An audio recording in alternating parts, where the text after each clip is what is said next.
Hey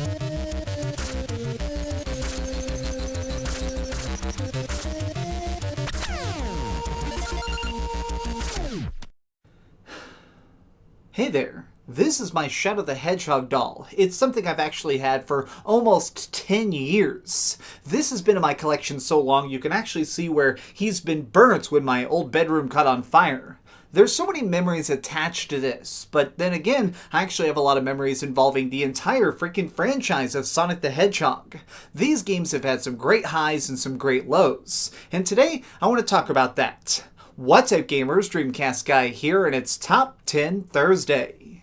It's kind of funny to think about the fact that the Sega franchise, everything that's involved with Sonic, has really been great and abysmal. We have some real gems like Sonic Mania, and then we have some stuff that's just legendary for being awful. So today, we're going to be looking at that. These are my picks of the top 10 worst Sonic the Hedgehog games. Number 10. Sonic Unleashed. In ancient North American folklore, there were some pretty dark legends, like one of them is about a creature called the werewolf. This is a man who lets his inner beast run free, which leads to him becoming an absolute monster and killing everyone around him. Well, what if somebody decided to make a cute, fun version of that with Sonic? Yes, Sega really did this, and the final product is really just a clumsy hack-and-slash game. Sonic Unleashed is something that tries to combine a lot of really interesting ideas, like the concept of Sonic becoming a monster sort of against his will, but it just never really plays into it. My big problem with this game is the fact that I think the music is great, I think the art is spectacular, but actually playing it is just not fun. It's not cool, and more than anything, you end up just wanting to move on to a decent Sonic because this one is not worth your time. Number 9. Sonic Labyrinth.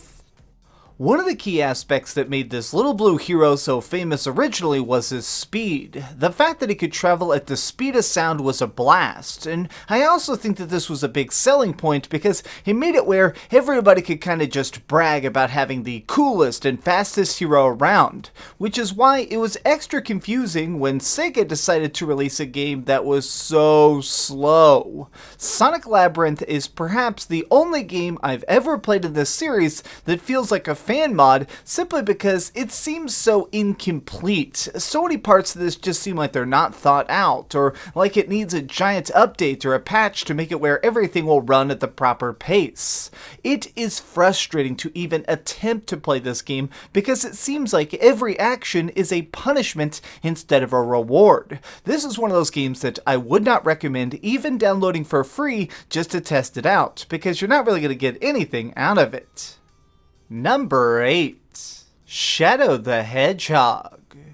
It seems like every great gaming franchise really needs a strong villain, somebody who can try and motivate you to beat the next game, or at least try and make yourself be a little bit more skilled at that next level. But I think something really peculiar happens when you try and focus too much on the villain, like in this case. Shadow the Hedgehog is obviously the evil version of Sonic, but he's somebody who's really fun. I like the idea of him being so edgy and weird, but when they gave him his own game, it just didn't pan out. The level design is very paltry, nothing about this feels unique, and the biggest issue is the fact that it doesn't really make sense. It's just one of those games that seems like it was probably going to be DLC before the concept of DLC even existed. And now, I think that it's one of those things that it's funny to see a YouTube video about, but I cannot recommend it at all in any way.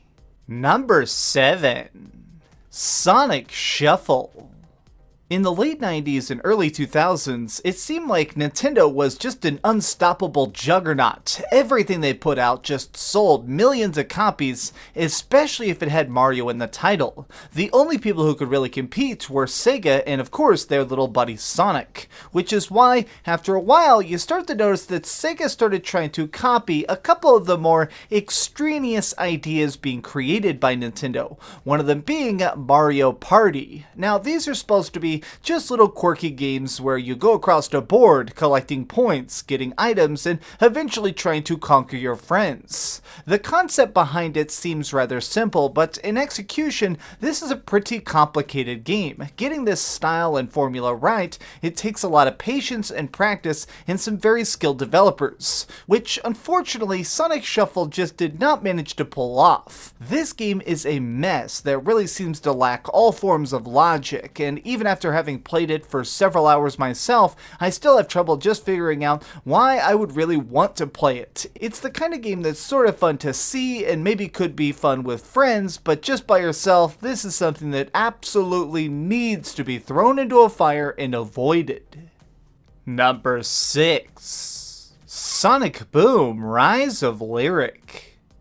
On several different occasions now, we've seen Sega essentially try and reinvent Sonic as a character, doing things like altering his art style, the rules of his universe, or his backstory in an effort to try and bring in new fans. And I think that some of these have been successful, but Sonic Boom: Rise of Lyric, this one specifically was an abysmal failure. Now the game itself, it's something that it just kind of fails so badly because this is such a glitchy mess. Now I don't want to be offensive to any of the programmers that worked on this, but it is so obviously rushed. This game is filled with so many absolutely mind-blowing errors that it's almost unplayable. I mean, I'll be honest, I tried to beat this back at launch and simply couldn't. I kept falling through the world or having weird unbreakable cutscenes or just so many things that made it so confusing and so sloppy that even as a fan, I was unable to see it through. Number 5. Sonic R. Now, even by saying the name of this game, I'm sure that some people are going to be immediately extremely upset that I put this on the list, because Sonic R, despite the fact that it is such a weird mess, people love it. There is a very small but extremely diehard fanbase that completely gets obsessed with this game specifically, and I'll never understand that. I mean, Sonic R is a racing game that treats our characters like they're race cars when they're not. This is a game that is very obviously just put out because they needed another release. They needed another game to try and get some Sonic fans to buy stuff.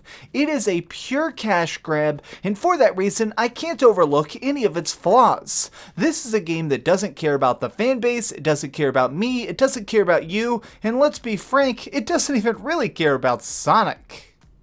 Number 4. Sonic the Hedgehog Genesis.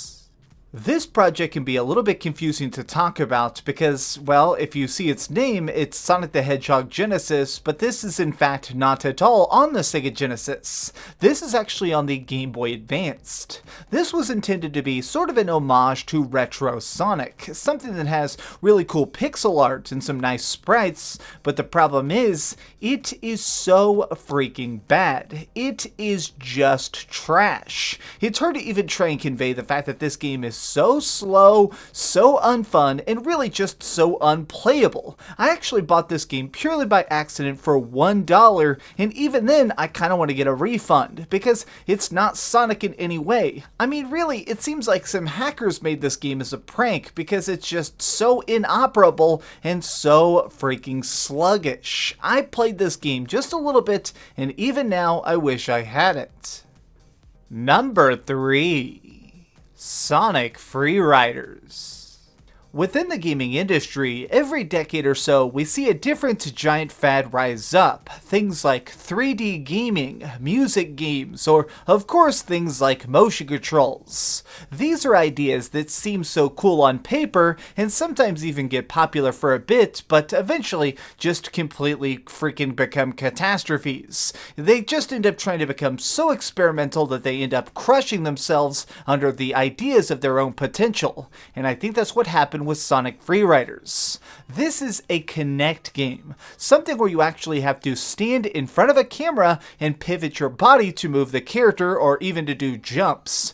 And it's terrible. It is so bad. I mean, look at this. I'm having to pretend to be on a stupid skateboard to do anything in this game. It's just so freaking frustrating because you constantly want to try and do simple commands and absolutely cannot. I'm just trying to steer. Why is it that I'm having to basically do freaking handstands to just get my character to do a very basic motion? I hate this game. Everything else on this list is bad or clunky. This is the one thing on this list that I absolutely despise. And really, it's one of those things that I wish had never ever even been created. Number 2. Sonic 06. There have only been a few games in history that have earned an honor of being renowned for just how awful they are, but this one, it certainly earns that title. Sonic 06 was envisioned as sort of a reboot to the franchise, one that was supposed to be centered more on an RPG aspect, allowing Sonic to walk around cities, talk to people, do side quests, and sort of just try and build up a universe instead of just a single game. Now that on paper sounds great. I actually give them credit for trying to have such a big, ambitious idea. The problem is that the game just completely sucks. You're constantly falling through the ground, having weird visual errors, and sometimes just having the game completely lock up and break itself. Number 1. Sonic Forces. Oh my gosh, I really don't even want to talk about this game because it is such a dumpster fire, but let's dive into it.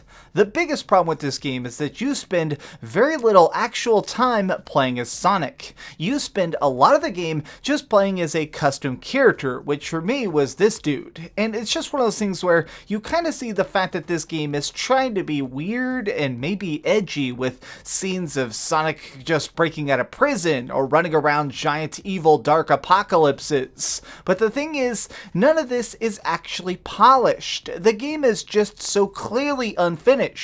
It has bad voice acting, the writing doesn't make sense, and even when you reach the conclusion, it seems like this is possibly a prologue. I beat this game in a matter of hours, and by the end of it, it just seemed like one of those games that I could not even believe I played it. It is so weird, it is so off the wall, and it is just so illogical that even now I'm mad that they made it. Why couldn't they have given us a good 3D sequel? Give us something like Sonic Adventure 3 instead of another one of these. Please, Sega. I love you guys, but never ever attempt to do anything as bad as this. It's for these reasons that I have decided to give my choice as the absolute worst Sonic game to Forces. Did your most despised game not make the list? Got an idea for a future top 10? Leave it in the comments down below. If you enjoyed this video, please give it a like, share with your friends, and subscribe if you haven't already. But do me the biggest favor of all and keep dreaming. Hey Sega, you have some freaking great Sonic games. You should try and re-release those. Look, I'm just saying, if you gave me another Sonic Adventure, or even re-release the original Sonic Adventure on something like Nintendo Switch, I guarantee you millions of us would buy it. I'm just saying. Thanks so much for watching that video. If you want to see something else, you can always click this link to see what I put up last, or, subscribe and see what's coming up next. Also, I promise that whatever I do, it'll try not to suck.